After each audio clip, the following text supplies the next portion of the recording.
Hello and welcome to Ty and Joe Go to the Dogs. This is our inaugural podcast. I am Ty Brown. This is Joe. Hello everybody, Joe Tomsick. You got a mic right there. Joe Tomsick. Joe Tomsick. And we are here to talk dogs today. We're in Joe's office today, and what we wanted to do, because today is, what's today, the 31st? Yes, sir. Okay, so today is December 31st. This podcast won't be released for a little bit, but obviously Christmas has just passed, which means a lot of new Christmas puppies. First off, what is your... Well, why don't we do this? Why don't we start out by introducing ourselves, seeing as this is our inaugural podcast. If you're watching the video, you can just tell how strikingly handsome Joe is. If you're just listening, you're missing out on a lot. But aside from being strikingly handsome, who is Joe Tomsick? Well, that part's untrue. So I'm the training manager, Community Canine. Been with the company for quite a while now. We've had a lot of good success. We do mainly pet dog training. I have the best job in the world. So How did you get into dogs? I've always been really nerdy about dogs. So I started out pouring through every book I could ever find as a child. As it went on, I had a construction company, and I got a dog that had some dog aggression problems. So I started meeting with a group of trainers on the weekends and stuff, and then that's when I met you. So this was 8 years ago. Is that how long ago it was? So holy cow. So 8 years ago, I met with Ty, and then we kind of started developing a relationship. I kept meeting with the trainers, and then construction got bad. So as it worked out, I was able to start dog training professionally at that point. And within a very short time of starting, I was able to feed my family and It's a good thing. get the ball rolling. And speaking of your family, you have an entire litter. I do. There are 5 kids in our house, so they're all ours. They look alike, and so they're either all yours or all of somebody else's, but they all do look alike, so we know that they're Tomsicks. And I'm Ty Brown, and I started working with dogs. Similar kind of story. When I was a kid, I was just in love with everything animal related, and so I would read every animal book in the library. Of course, this is before the internet, and so I'd read every animal book in the library, every dog training book in the library, and I'd read them all twice. And my parents kept trying to placate me with other animals. They didn't want a dog, and so they're like, all right, here's a rabbit. You can have a cat. You can have fish. Whatever other stuff that I was able to have. Finally, when I was 14, they said, okay, you can have a dog. So I got my first dog. Her name was Heidi. She was a really cool dog. She had to be an outside dog, unfortunately. My parents didn't want any dogs in the house, and so I started trying that stuff that I'd learned in books. And some of it worked, some of it didn't. I read. Do you remember the authors you read? Keeler I read, and I don't remember much beyond that. So. I read Bill Keeler's books. Still a lot of relevant stuff today. A lot of good stuff. Barbara Woodhouse, do you remember her? No. She was an old, I think, British lady. What was her book called? No Bad Dogs or something like that. Okay. Matthew Margolis, do you remember him? I don't. He was, I think he was a Southern California. I think he even did some movie stuff. I think he might still be around. But anyway, so similar things where I'm reading all these books and start trying to apply it and start seeing some success, but not as much as I wanted. And I just wanted to be around more and more dogs, so I started just bugging dog trainers in my local area. Started cold calling them, looking in the phone book when those still existed, and calling dog trainers and saying, hey, can I come work for you? And one of them finally said yes. He said, well, he didn't really pay me. So I worked for him, but not like a job. It was more of like an apprenticeship, which to this day I'm just eternally grateful for. And so he let me do that while I was in my high school years. My early 20s, I got a job out in Boston working at a protection dog company. And I managed the training at that protection dog company for a couple of years. What we would do there is we would import dogs from Europe, mostly German Shepherds and Belgian Malinois. We would train them for really high-end personal and family protection, and then we would kind of sell them to the rich and famous around the world. So I did that for a couple of years, then moved here to Utah, and here we are. I've got 4 kids, so between Joe and us, we've got 9. One more, and we've got 2 competing basketball teams. I'm trying to get him to maybe adopt another one or something. because I don't want to have any more. It's on the table. We'll talk more about it. Good. But anyways, one of these days we'll have 2 competing basketball teams. Then we got to figure out the subs. We need some subs to come in. But yeah, so what we want to talk about today is puppies. That's enough about us. Let's talk puppies. What are your thoughts? And don't pull any punches here. What are your thoughts about Christmas puppies? You know, if enough planning goes into it, I think it can be a really good thing. So, having said that, typically there's not a lot of planning, and it's kind of a last-minute thing.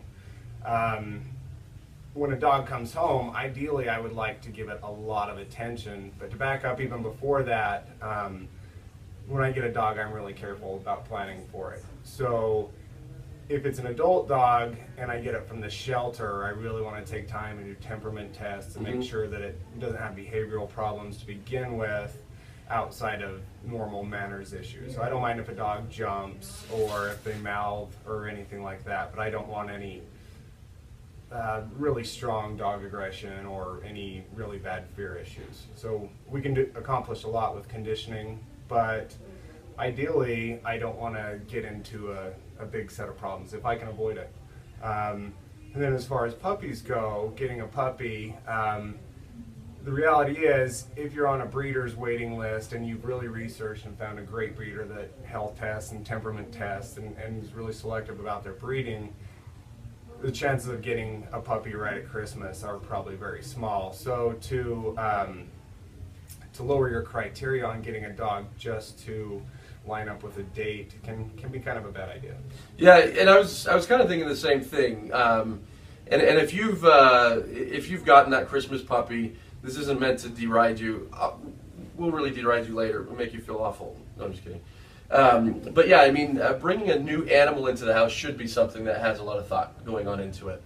And dogs especially, high on that totem pole. I mean, if you're bringing new fish into the house, there can be a lot less thought than bringing a new dog into the house. Right. But bringing a new dog into the house brings up a whole bunch of different issues that we, who's going to be house training, is someone going to be home so that we can get the puppy house trained, is someone going to, there's so many things that go into it.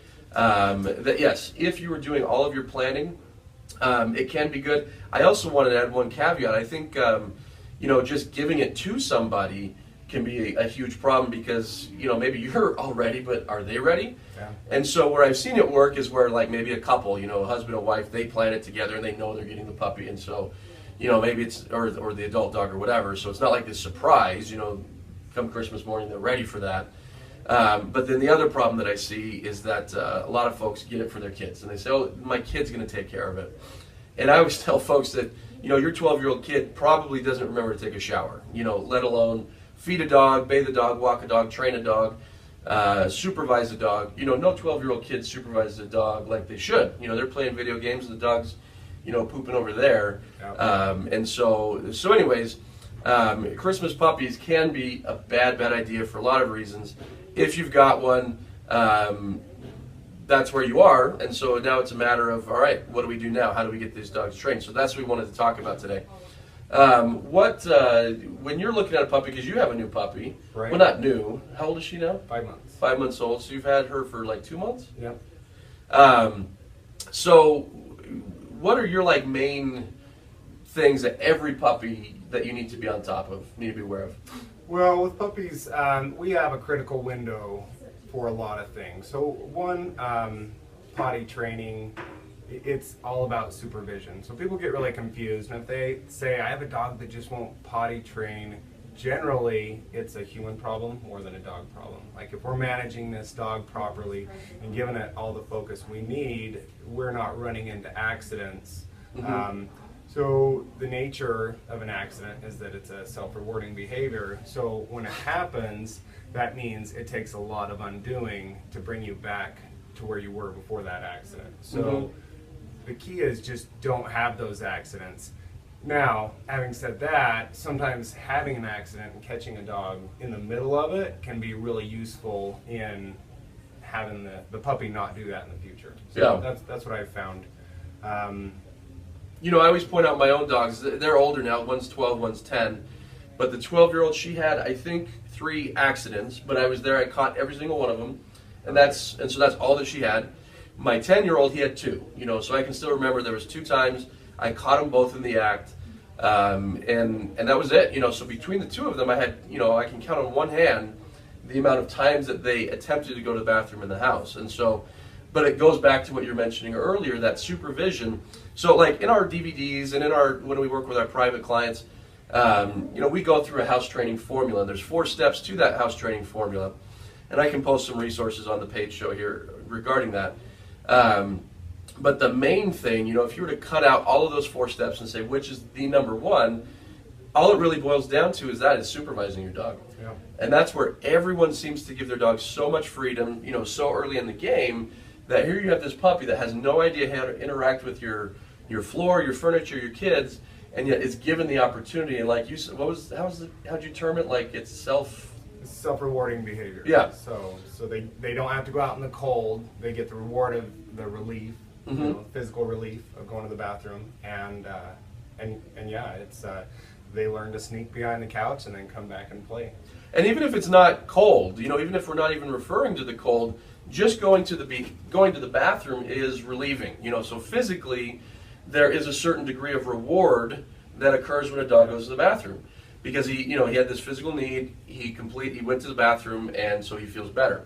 So, like you mentioned, if every time I always call it, he stores it in the bank. So every time the dog sneaks off, goes to the bathroom, it's this self-rewarding behavior that he stores in the bank that says, if I need to go to the bathroom, just go over here and do it. Now, let me ask you this.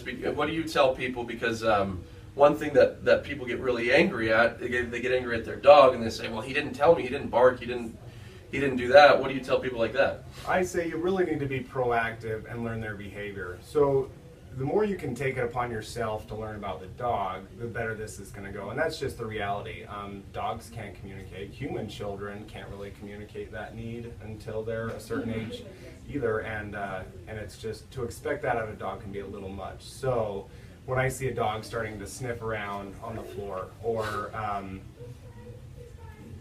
we want to keep in mind, a dog's going to potty after everything. So after they nap, they're going to want to pee. After they drink, they're going to want to do the same. After they eat, after they play, after anything, they're going to want to go relieve themselves. So if we keep that in mind and we give them the opportunity to do it in a good way and reward them, then we've created movement in the right direction. Mm-hmm. And so now, outside of house training, what would you prioritize the second biggest thing that you've done with your dog? So I just want my dog to have a lot of experiences in public. The more I can expose her to at a young age and make it a good, happy thing that's not a big deal, the better it's going to be when she's an adult dog. And this is where I feel people can go wrong, is they put quantity over quality when it comes to socialization. And dog parks, for example, can be really bad. We get a lot of clients because of dog parks, and it's good. But when you look at what can happen, a dog's approached by a big scary dog. They snap at the other dog. The other dog goes away. Well, what's happened is, again, it's a self-rewarding behavior. They learned that through aggression, through snapping at another dog, they got relief. Yeah, Yep. Yeah. The other dog went away. So that's why I say quality over quantity. I want to screen the dogs that my dog meets. I kind of want to screen the people. If I know that someone's going to come in and they're loud and boisterous and they're going to just ruffle up my puppy, and my puppy has some sensitivities to that, I either A, want to coach that person, or B, avoid that person until the dog's a little more confident and I've worked up to that point. Mm-hmm. One thing that we preach a lot is socialization needs 3 components. We need volume, variety, and control. So we do need, as much as we can, but the control aspect is where we get that quality. Right, We've got to control. So like I say, I always kind of joke that dog parks, I just love-hate. I hate them because of what they do to dogs, and I love them because they keep us in business, because dogs get so screwed up at dog parks. I remember I don't even know if I told you about this. This was maybe 6 months ago. Someone sent me this email, and they said, we're looking for dog training. Our dog, I don't remember the breed, but she's really dog aggressive. I've taken her to the dog park, and she's been attacked 6 times over the past few years at the dog park. So I need training because when I go to the dog park now, she gets aggressive. So I need training so I can go back to the dog park. Yeah. And I was like, are you insane? Yeah. And I didn't quite put it that way in the email. I think I was a little bit more tactful. So hopefully she doesn't watch this or listen to this now. But, you know, the whole idea was how would you put your dog in that situation over and over and over and say, let me train the dog to not react when somebody's attacking it? I mean, it's crazy, and it sounds crazy. I mean, and we can kind of chuckle about it, but I know a lot of people, because they're not in the dog industry, might have kind of this disconnect where they're like, well, you know, that's where there's dogs. Let's go socialize there. And so anyways, you know, we need that control aspect. So do we need them to meet a lot of dogs? Yeah, but like you mentioned, they need to be dogs that are screened. You know, 1 here, 2 there, not 50 at the dog park. We need to make sure that the 1 or 2 dogs that they do meet are fairly normal. You know, that they're not crazy dogs that are going to cause problems for our dogs. We need variety. And so a lot of people say, you know, when I talk to people about their socialization, they'll say, yeah, we socialize. They met a lot of kids and dogs in the neighborhood. And I tell them that, you know, socialization we need a lot of variety.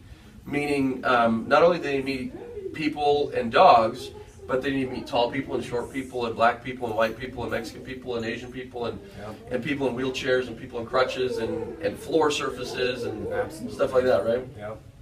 And so, so we need that variety because you'll always. Do people ever ask you about racist dogs? They do, and it's. I've never met a racist dog. I've never heard a racist joke from a dog. So I don't know my Rottweiler. He's got some where he talks about. He's from Czech Republic though, so they have some different jokes over there. Well, it's true, and I can vouch for that. But yeah, you know, a lot of people are worried because their dog is racist, you know, because it barks at, you know, black people or Latino people, when in reality the dog probably just didn't have a lot of experience with that, you know, with a certain type of person when they were young. And then as they encounter that later on in life, it can be a little bit shocking, you know, for them. Yep, that's true. And I've had that exact experience where I've trained a dog and it was great with everybody. And in the proofing, I found a hole. So it was good with kids, good with adults, good with older people, but I found that there was an elderly man in a wheelchair, and he reached for the dog, and he was a little bit shaky. And that dog had no idea what that body language meant. It immediately put it into an aggressive state of mind, or, well, a defensive state of mind, and it barked, and it was indoors, and it was kind of an embarrassing thing, and I realized we had some conditioning to do with people in wheelchairs that may not be moving comfortably. And I saw the same thing happen once. It was this dog, coolest dog. He was this Belgian Malinois, awesome dog, and he went to go live with a family that owned like a health club. And so they would take him to work, and you know, one day they're in there, the guy comes in on crutches, and the dog just boom went and bit him. Because crutches were weird, you know, it just felt really weird to him. And so, so anyways, yeah, that socialization when a dog is young doesn't extend to just kids in the neighborhood and, you know, dogs in the neighborhood. It's different types of people, different locations, different floor surface, different sounds, you know, different smells, you know, all sorts of stuff like that. Yeah, and I like people to be realistic. So when I talk to clients about this, I say try to budget 1 day on the weekend to get that dog out. So whether it's Friday or Saturday, people really pay a lot of attention to it at first, but they'll get a little bit lazy, and myself included. But if they can just take that dog into Home Depot or some store that allows pets, and keep that going until the dog's a year old, we wouldn't have the business that we have if people did that. And that's the quality that you mentioned, because let's say you go to Home Depot, on the way in, there's cars in the parking lot, you get in there, there's slippery floors, you're in there, there's weird smells, there's shopping carts with weird wheels, a lot of dogs are going to struggle with that. There's really high ceilings, a lot of dogs are going to struggle with that. Noisy air conditioners. Exactly. Lots of distraction and lots of stuff that dog needs to process. Yeah, and so, all right, so we've talked about 2 things. We've got house training, we've got proper socialization. So if you're to say one more thing that is your, like, prioritized Christmas puppy or puppy any time of the year, whenever you're listening to this, what would you say is your 3rd biggest priority on puppies? For me, that would be absolutely relationship. So I want a dog that feels like they need to give me good behavior to get something good. And so when we start a dog out like that, I really feel like the end product is just a faithful companion that people really notice this, because when I use my own dogs for things, people say, well, your dog's always looking at you. And to start off with, for one, I like to do a lot of free shaping with a puppy. Like if he sits down, I'll give him a piece of food. But also beyond that, I really like to communicate a ton with that puppy. And so that builds relationships. So it's not all about corrections, and it's not all about rewards. We want to give that dog feedback in a lot of situations, and let it know when it does good things happen. And so we protect it from anything really bad, but eventually we give that dog more and more freedom. And we want to be the most interesting thing to that dog in general. So. Yeah, and I've noticed that, because folks will say that to me too, about your dog always looks at you. I don't really ever teach a dog. A lot of people teach like this watch or this focus command, and it's watch, and they give them a treat, watch, and they give them a treat, watch, and they give them a treat. And you can kind of create the behavior that way, but I kind of see it as like this Band-Aid behavior where if you have that leadership and that relationship, the dog naturally wants to look at you. Agreed. Now there's personality things in there. Some dogs, their personality is such that, they don't want to look at the person as much. They're not as engaged with the person. And so if you've got this great relationship and your dog's not like looking at you all the time, that's not the end of the world. But yeah, you find that the dogs really want to focus on their leader. There's the old adage that, the dog wants to please his master. But the problem that I see here in 2014 is most people are not the master to their dog. Absolutely. And I hate to say that, but, because it sounds so old school being a master, and so insert whatever word you want to put, benevolent leader. Actually, that sounds like some communist thing. They may have good dogs, I don't know. Those commies, they have some great dogs. But, insert whatever word you want. A dog wants to please his leader. A dog wants to please, the guy who's in charge. And so there's nothing wrong with being the leader. There can be something wrong, with being the master, because like I said, that kind of has this connotation of old school, being rough on the dog. And like you mentioned, you get it, first through showing the dog that, the food that he gets to subsist, that he lives on, comes from working. When do you introduce compulsion, or when do you introduce correction into the scenario? I'd have to say it can depend on if I want to use a dog for working or just as a pet dog. So I feel comfortable introducing it at an earlier age on a pet dog. To pin down a number, I'm really going to go case to case on the dog. So there may be some dogs that I need to do a little bit of compulsion fairly early on. So we'll do like a slip lead maybe on a puppy that just constantly wants to go mal the owner or something like that. I have found the stronger the relationship and the better we set up that human-dog relationship, the less compulsion you have to use. So I really try to nurture that first and then introduce compulsion on an as-needed basis. As far as when do we introduce e-collar and that kind of thing, I like a dog to be around 6 months of age if I had to give you a number. Gotcha. Okay. And let me kind of just finish with this thought, because I was thinking about this a lot. So I haven't had like my own puppy in a while. Like I say, my dogs are 12 and 10. But there's this dog that I've been raising. She's a standard poodle. She's this cute dog. And we got her young to raise her as a service dog. And so, we said, okay, this one I'm going to keep in my house. So I've kind of been raising her in my house. And from the beginning stages, she was always on a leash. I was using food to teach her how to work.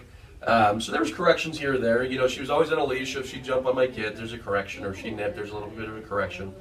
But there wasn't a whole lot of correction to begin with. But yeah, she was always on a leash. And so she got very in tune with me. Right. To the point to where, when I started taking her off leash, it didn't make sense to run off, and so the off leash training that I did with her was very minimal, because she had such this bond, this leadership, to where, like you say, it makes sense to stay close to the leader and things like that.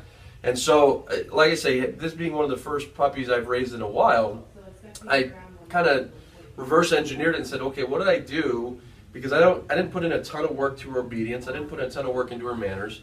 I did put in a good amount of work into her service work, but the obedience and manners, I didn't put a whole lot of work. I just existed with the dog, and I held her to these standards that said, okay, I'm not going to allow you to jump or chew or go to the bathroom in the house, but everything else is basically okay. And I want you with me, and I want you paying attention. And then other than that, and so at this stage, she's still young, and so her commands could be a lot better. Her commands aren't great. If I say sit, she'll sit, but it's all goofy, and she might need to be reminded to lie down. So her obedience isn't stellar, but what she does have is this great relationship where she really is in tune with me. And so like I say, that's what I'm hoping that you guys are getting out of this this podcast is how do you exist with this dog? I mean, what are some things that you can do, like nail down, keep the dog on a leash, house train him like this, socialize him like this, do obedience like this. But at the same time, what are ways to kind of live with the dog? Parting thoughts? I like to just put this out there that I like to avoid emotional highs or lows in a dog too much. We just want to avoid nurturing that. So I don't necessarily correct it, but if the dog's overly excited, I kind of won't pet it in that situation. If it acts like it's afraid of something, I will act like I don't even notice that it's afraid. So this goes back to just how we exist with the dog that affects its behavior. Because like Ty was talking about, we're really, as pet dog owners, after good behavior. So nice obedience is good, and believe me, I want a dog that lays down for as long as I ask it to, or comes every time I call it. But I want a dog that's easy to exist with. It's a good buddy. At the end of the day, I'll be honest, I personally want a pretty low maintenance dog too, as my family pet. So yeah, my parting thoughts are, you stay consistent with the dog, and that's a really big point that we didn't get a chance to touch on. We want to do things the same way every time, and then let the dog have, let him know what we're expecting of it, and what gets it the reward. Awesome. Well, thank you folks for either listening or watching today. If you've had found something that's of value to you, please go ahead and like this, share this, give us a 5-star review on iTunes. Thanks for listening, and this is Ty and Joe. Go to the dogs.